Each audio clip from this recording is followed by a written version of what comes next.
Kejadian pasal 41 dengan perikop mimpi Fir'aun. Setelah lewat 2 tahun lamanya, bermimpilah Fir'aun bahwa ia berdiri di tepi sungai Nil. Tampaklah dari sungai itu keluar 7 ekor lembu yang indah bangunnya dan gemuk badannya, lalu memakan rumput yang di tepi sungai itu. Kemudian tampaklah juga 7 ekor lembu yang lain yang keluar dari dalam sungai Nil itu, buruk bangunnya dan kurus badannya, lalu berdiri di samping lembu-lembu yang tadi di tepi sungai itu. Lembu-lembu yang buruk bangunnya dan kurus badannya itu memakan ke-7 ekor lembu yang indah bangunnya dan gemuk itu, lalu terjagalah Fir'aun. Setelah itu tertidur pula lah ia dan bermimpi kedua kalinya. Tampak timbul dari satu tangkai 7 bulir gandum yang bernas dan baik. Tetapi kemudian tampaklah juga tumbuh 7 bulir gandum yang kurus dan layu oleh angin timur.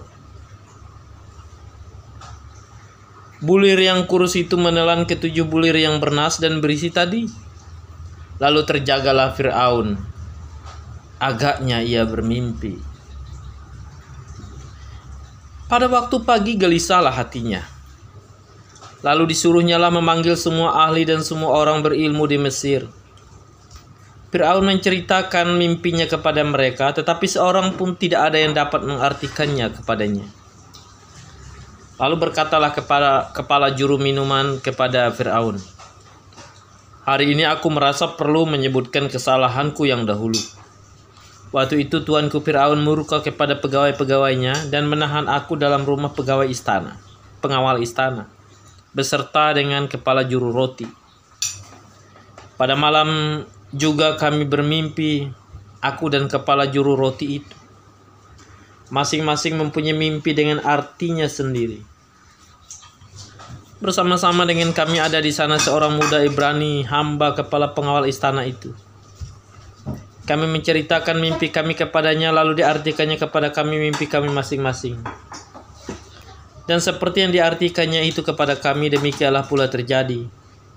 Aku dikembalikan ke dalam pangkatku, dan kepala juru roti itu digantung."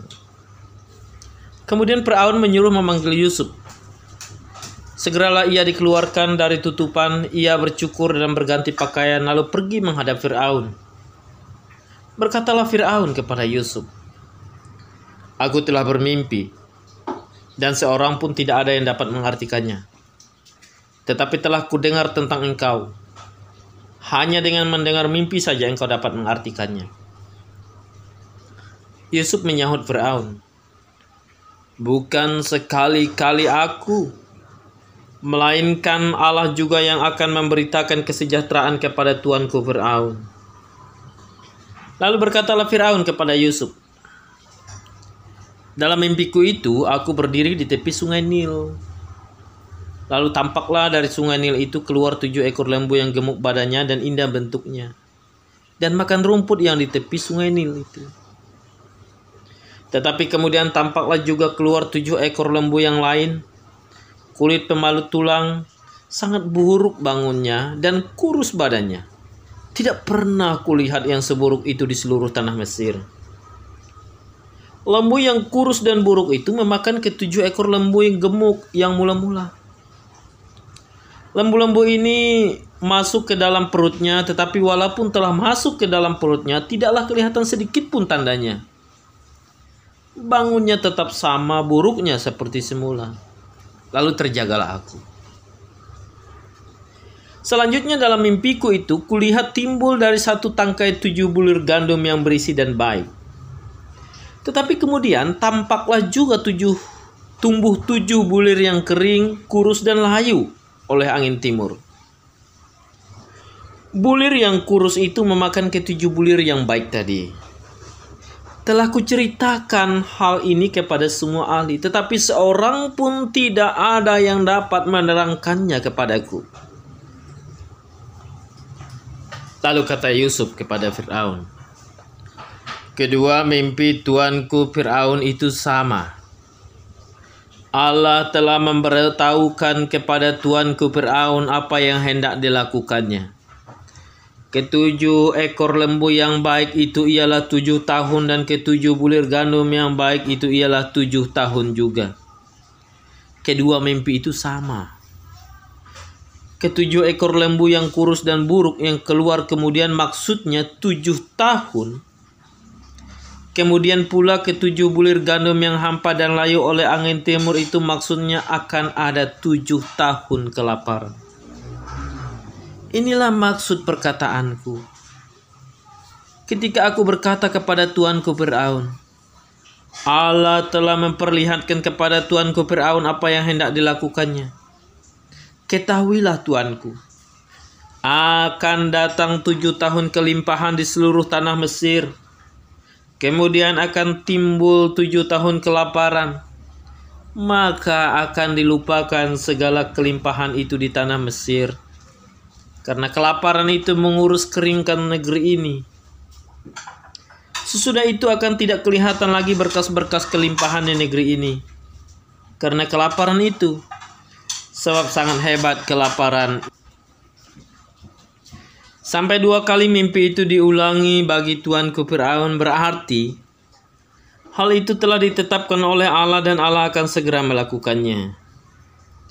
Oleh sebab itu, baiklah Tuanku Firaun mencari seorang yang berakal budi dan bijaksana, dan mengangkatnya menjadi kuasa atas tanah Mesir.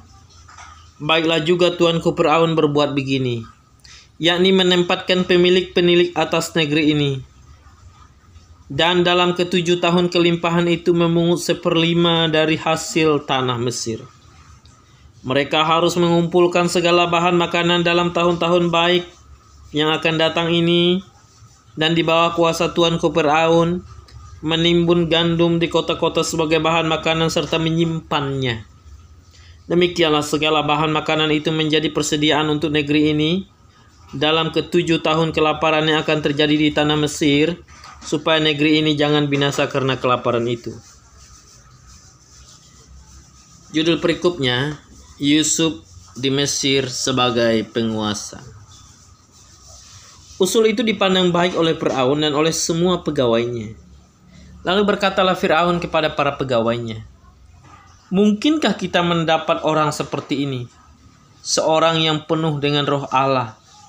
Kata Firaun kepada Yusuf, "Oleh karena Allah telah memberitahukan semuanya ini kepadamu, tidaklah ada orang yang demikian berakal budi dan bijaksana seperti engkau. Engkaulah menjadi kuasa atas istanaku, dan kepada perintahmu seluruh rakyatku akan taat. Hanya tahta inilah kelebihanku daripadamu." Selanjutnya Firaun berkata kepada Yusuf, "Dengan ini aku melantik engkau menjadi kuasa atas seluruh tanah Mesir." Sesudah itu Firaun menanggalkan cincin meterainya dari jarinya dan mengenakannya pada jari Yusuf. Dipakai-kannya kepada Yusuf pakaian daripada kain halus dan digantungkannya kalung emas pada lehernya. Lalu Firaun menyuruh menaikkan Yusuf dalam keretanya yang kedua, dan berserulah orang di hadapan Yusuf, "Hormat!" Demikianlah Yusuf dilantik oleh Firaun menjadi kuasa atas seluruh tanah Mesir. Berkatalah Firaun kepada Yusuf, "Akulah Firaun, tetapi dengan tidak setaumu seorang pun tidak boleh bergerak di seluruh tanah Mesir." Lalu Firaun menamai Yusuf Zabnat Pa'anemah, serta memberikan Asnat anak Potifera imam di On kepadanya menjadi istrinya. Demikianlah Yusuf muncul sebagai kuasa atas seluruh tanah Mesir. Yusuf berumur 30 tahun ketika ia menghadap Firaun, raja Mesir itu. Maka pergilah Yusuf dari depan Firaun, lalu dikelilinginya seluruh tanah Mesir. Tanah itu mengeluarkan hasil bertumpuk-tumpuk dalam ke-7 tahun kelimpahan itu. Maka Yusuf mengumpulkan segala bahan makanan ke-7 tahun kelimpahan yang ada di tanah Mesir, lalu disimpannya di kota-kota hasil daerah sekitar. Tiap-tiap kota disimpan di dalam kota itu. Demikianlah Yusuf menimbun gandum seperti pasir di laut, sangat banyak, sehingga orang berhenti menghitungnya karena memang tidak terhitung. Sebelum datang tahun kelaparan itu, Lahirlah bagi Yusuf 2 orang anak laki-laki yang dilahirkan oleh Asnat, anak Potifera, imam di On. Yusuf memberi nama Manasye kepada anak sulungnya itu sebab katanya, Allah telah membuat aku lupa sama sekali kepada kesukaranku dan kepada rumah bapakku. Dan kepada anaknya yang kedua diberi namanya Efraim, sebab katanya, Allah membuat aku mendapat anak dalam negeri kesengsaraanku. Setelah lewat 7 tahun kelimpahan yang ada di tanah Mesir itu, mulailah datang 7 tahun kelaparan seperti yang telah dikatakan Yusuf. Dalam segala negeri ada kelaparan, tetapi di seluruh negeri Mesir ada roti. Ketika seluruh negeri Mesir menderita kelaparan dan rakyat berteriak meminta roti kepada Fir'aun, berkatalah Fir'aun kepada semua orang Mesir, pergilah kepada Yusuf, perbuatlah apa yang akan dikatakannya kepadamu. Kelaparan itu merajalela di seluruh bumi. Maka Yusuf membuka segala lumbung dan menjual gandum kepada orang Mesir, sebab makin hebat kelaparan itu di tanah Mesir. Juga dari seluruh bumi datanglah orang ke Mesir untuk membeli gandum dari Yusuf, sebab hebat kelaparan itu di seluruh bumi. Demikian firman Tuhan.